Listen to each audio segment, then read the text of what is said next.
Hello students, जैसा कि आप सभी को पता है कि हम कौन सा टॉपिक कर रहे हैं, इनकम फ्रॉम हाउस प्रॉपर्टी कर रहे हैं। अभी तक पिछली दो वीडियो में मैंने आपके साथ डिस्कस क्या कर रही हूँ, जब भी हमने हाउस प्रॉपर्टी की इनकम को कैलकुलेट करना है तो किन बातों को माइंड में रखना है और हमारे माइंड में कौन सी बातें होनी चाहिए कि ये इनकम फ्रॉम हाउस प्रॉपर्टी है या इनकम फ्रॉम प्रोफेशन है, income from other sources income है। ठीक है, ये आपने ध्यान में रखना है। आज मैं उसी बात को कंटिन्यू करते हुए कुछ बेसिक पॉइंट आपके साथ डिस्कस करने जा रही हूँ जो अंडर सेक्शन 27 में दिए गए हैं। ठीक है, तो मेनली आज मैं आपके साथ टॉपिक डिस्कस करने जा रही हूँ। पेपर में भी ये इंपॉर्टेंट क्वेश्चन है, deemed income, deemed ownership, deemed owner.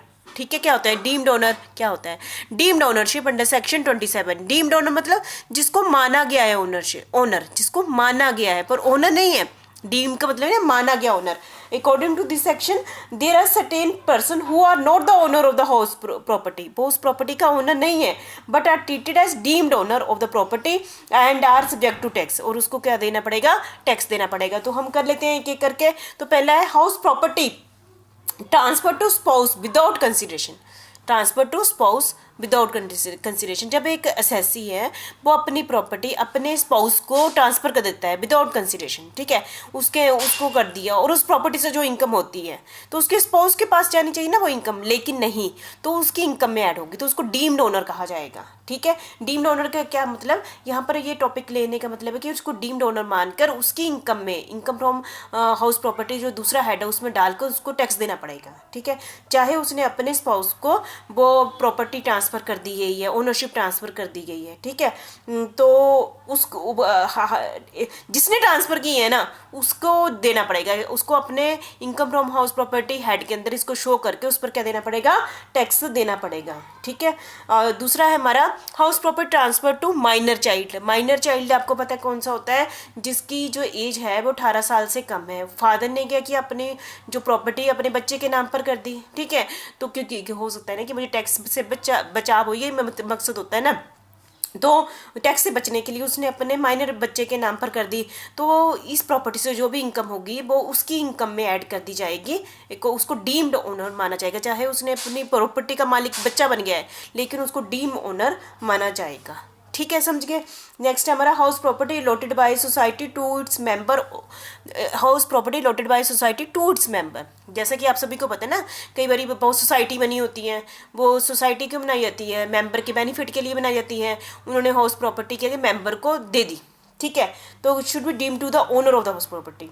ठीक है, तो मेंबर क्या माना जाएगा, हाउस प्रॉपर्टी का क्या, चाहे देखो ओनर सोसाइटी ने डिवाइड कर देना मेंबर को, चाहे वो ओनरशिप नहीं है लेकिन मेंबर को क्या माना जाएगा, डीम्ड ओनर माना जाएगा। ठीक है, नेक्स्ट है हमारा property transfer under part performance of the contract. Property transfer under part performance of the contract, जैसे कि आप सभी को पता है कि जैसे में हम किसी के साथ डीलिंग करते हैं, है ना, तो हम कहते हैं कि जैसे मैंने पूरी बिल्डिंग बनाने का ठेका किसी पर्सन को दे दिया। ठीक है, और मैं कहती हूँ कि 2 डिपार्टमेंट तुम रख लेना, 2 क्वार्टर तुम रख लेना, पूरी बिल्डिंग बना के दे दे मुझे। ठीक है, 2 क्वार्टर मैंने उसको दे दिए, प्रॉपर्टी ट्रांसफर कर दी ना, तो जिसको प्रॉपर्टी ट्रांसफर कर दी, property transfer under part performance of the contract, इधर property is transfer to person who is the possession of the building under part performance of the contract, then such person shall be deemed to be the owner of the building for the income tax purpose. जिस person को मैंने ये दे दी ना building, है ना, कि मैंने कहा कि अब तूने पूरी बिल्डिंग बना देनी, 2 तुम्हारे तुम्हें दे देता हूँ, तो वो उस 2 क्वार्टर का क्या बन गया, वो मालिक बन गया। तो उस क्वार्टर से उसको जो भी इनकम मिलती है तो इनकम फ्रॉम हाउस प्रॉपर्टी उसकी इनकम में क्या कर दी जाएगी, ऐड कर दी जाएगी। तो मुझे लगता है समझ गए होंगे। ठीक है, नेक्स्ट है property transfer under leasing agreement. Leasing agreement, leasing agreement क्या होता है, जैसे कि आप सभी को पता है ना कि कई बार ना लैंड गवर्नमेंट भी या कोई भी लैंड लीज पर देते हैं, कई बार होता है 100 साल के लिए लीज पर दे देते हैं। जब समझो कि आप यूज़ कर लो, जब लीज पर प्रॉपर्टी दे दी, ठीक है, तो उस पर उसके बदले क्या मिलता है, रेंट मिलता है। जिसको लीज दी गई है, यदि उसको जो लैंड 12 साल या इससे ज़्यादा के लिए दी गई है तो उसको एज ए डीम्ड ओनर माना जाएगा। जिसको दी गई है, ऐसा नहीं जिसने दी है वो तो है ही है ना, जिसको दी गई है उसको डीम्ड ओनरशिप माना जाएगा। यदि उसने लीज कितने टाइम के लिए लिए, 12 या 12 साल से अधिक के लिए लिए, तो उस लैंड से जो भी इनकम, प्रॉपर्टी से उसको इनकम होती है, लैंड नहीं प्रॉपर्टी से इनकम जो होती है, तो वो उसकी इनकम में के income from house property head के अंदर उसमें शो कर दी जाएगी। ये बहुत इंपॉर्टेंट पॉइंट है, ये आपने हमेशा ध्यान में रखना है। ऑब्जेक्टिव टाइप क्वेश्चन भी ये पॉइंट सारे जो अभी डिस्कस किए जा रहे हैं ना, ये सारे माइंड में रखने वाले हैं कि जब इनकम फ्रॉम हाउस प्रॉपर्टी, तो किन बातों को आपने माइंड में ध्यान में रखना है, ठीक है। Ownership in case of disputed property, जैसे तो ना कि कोई ऐसी प्रॉपर्टी, आपने बहुत सारे केसेस चले होते हैं प्रॉपर्टी को लेकर लगे होते हैं ना, तो अब वो बोलता है मैं ओनर हूँ, बोलता है मैं ओनर हूँ, तो किस पर टैक्स लगाया जाए, और प्रॉपर्टी से इनकम मिल रही है, तो कि अभी तो कोर्ट में केस फंसा हुआ है, तो गवर्नमेंट ने तो टैक्स लेना ही है, कौन देगा उस टैक्स को, किसको, कौन रिस्पॉन्सिबल माना जाएगा। कहते हैं ये देखना है who is the receive the income from such property, जो उस प्रॉपर्टी को रेंट रिसीव कर रहा है ना, और जिसके पास पोजेशन है, पोजेशन ऑफ द प्रॉपर्टी, मतलब कि चाहे कोर्ट का भी डिसीजन नहीं आया है, जिसके हाथ में है वो प्रॉपर्टी और उस पर वो रेंट रिसीव कर रहा है, तो वो डिस्प्यूटेड प्रॉपर्टी होगी ना, तो उसको उस समय डीम्ड ओनर माना जाएगा, उसको उस पर टैक्स देना पड़ना है, ठीक है।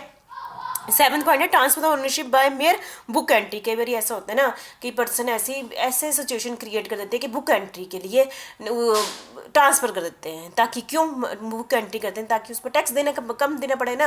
यदि मैं ये मेरी income from house property head के अंदर नहीं आएगा, किसी और में चला जाता, तो मुझे उस पर टैक्स कम देना पड़ेगा, इसके मतलब कि टैक्स से बचने के लिए। तो इस केस में यदि ये चीज़ पकड़ी जाती है, पता चल जाता है कि ये बुक एंट्री है, तो डीम्ड ओनर माना जाएगा और उसको उस पर क्या देना पड़ेगा, टैक्स देना पड़ेगा income from house property head के अंदर, ठीक है। हमारा 8 है property held under power of attorney. Power of attorney आप सभी को पता है कि जिसमें एक पर्सन के पास पावर आ जाती है कि रिटन में कि वो उस प्रॉपर्टी का अच्छे से यूज़ कर सकता है, मतलब power of attorney under section 53A के अंदर, तो उसको डीम्ड ओनर माना जाएगा, ठीक है। पावर ऑफ अटॉर्नी आप सभी को पता ही है वैसे। Holder of a impartial state, है ना, तो इसका मतलब in accordings with the provision of income tax act the holder of the state are considered as the deemed owner of such property for income tax purpose. उसको क्या माना, income tax purpose के लिए डीम्ड ओनर माना जाएगा। Property own by को owner, आप को ओनर मतलब जिसे ऐसी प्रॉपर्टी जिसमें बहुत सारे ओनर है, जैसे कि एक प्रॉपर्टी है उसके 2 ओनर है, ठीक है, तो मतलब उस प्रॉपर्टी की जो इनकम होगी, तो फिर जैसे 2 ओनर है, 50% है, तो 50% इनकम उसकी मानी जाएगी, ठीक है। तो डीम्ड ओनर 50% का वो माना जाएगा। तो चलो इतना कंसेप्ट नहीं है। On off proof of ownership of property, ठीक है, ये भी क्या माना जाएगा, ये डीम्ड ओनर माना जाएगा। तो प्रॉपर्टी ये अब हमारे जो मैंने अभी तक आपको पॉइंट कराए हैं, ठीक है, 11 के 11 पॉइंट ये थे डीम्ड ओनर के, ठीक है। डीम्ड किसको माना जाएगा, यदि उसने स्पाउस को अपने ट्रांसफर कर दिए विदाउट कंसिडरेशन, अपने बच्चे के नाम ट्रांसफ़र कर दी है, यदि कोऑपरेटिव सोसाइटी से उसको रहने के लिए एज ए मेंबर मिल गए, तब भी वो क्या माना जाएगा, डीम्ड ओनर माना जाएगा। यदि उसने लीजिंग पर प्रॉपर्टी 12 या 12 साल से ज़्यादा ली गई है, तब भी वो डीम्ड ओनर माना जाएगा। बुक में एंट्री इसने इस ढंग से की है कि वो ओनर नहीं है, लेकिन उसको डीम्ड ओनर माना जाएगा। डिस्प्यूटेड प्रॉपर्टी के केस में यदि वो रेंट रिसीव कर रहा है और उसके पास पोजेशन है, तब भी उसको डीम्ड ओनर माना जाएगा, ठीक है। को ओनर है तो जितना उसका परसेंटेज है, हक है, तो उसका ओनर माना जाएगा। तो आप सभी को पता चल गया डीम्ड ओनर अंडर सेक्शन 27 हमने डिस्कस कर लिया। ये हमारा सेकंड, हमने अभी तक, मैं आपको बता दूं हमारे 4 पॉइंट थे जो मैं आपको स्टार्टिंग से लगी हूँ, अभी तक हमारे 2 पॉइंट कंप्लीट हुए हैं, 3rd और 4th जो आप स्क्रीन में अभी देख रहे हैं, ठीक है। The property should not use for assessee on business और प्रोफेशन। देखो इनकम जो जिस प्रॉपर्टी की हम बात कर रहे हैं, जिस इनकम की हम बात कर रहे हैं, वो वाली इनकम को हम यहाँ पर डिस्कस करना है, जो उसी जो वो अपने बिजनेस के लिए यूज़ करता है। जैसे तो ना बिल्डिंग का कोई पार्ट वो अपने बिजनेस के लिए यूज़ कर रहा है, वो नहीं इसके अंदर आएगा। उससे जो इनकम होती है वो इस पोर्शन के अंदर नहीं आएगा, वो इनकम फ्रॉम बिजनेस के अंदर देखेंगे, ठीक है। और tax is charge on annual value not on rental value. Annual value क्या होती है मैं नेक्स्ट वीडियो में आपको बताऊंगी कि जो टैक्स लगता है वो एनुअल वैल्यू पर लगता है, ना कि रेंट रिसीव्ड या रेंट कितना रेंटल वैल्यू पर नहीं लगता, सीधी बात, ठीक है। इसको मैं डिटेल में आपको नेक्स्ट वीडियो में बताऊंगी, ठीक है। आप समझ गए। तो मेनली इस वीडियो में मैंने आपके साथ मेन टॉपिक डिस्कस किया, डीम्ड ओनर कौन होता है, ठीक है, अंडर सेक्शन 27, और 3rd 4th पॉइंट थे। चलो हमारी 3 वीडियो में मैंने अभी एक ही टॉपिक डिस्कस किया है, आपका basic concept of house property, जो आपने ध्यान में रखने हैं जब हाउस प्रॉपर्टी आपने कैलकुलेट करनी है, ठीक है। Thank you very much.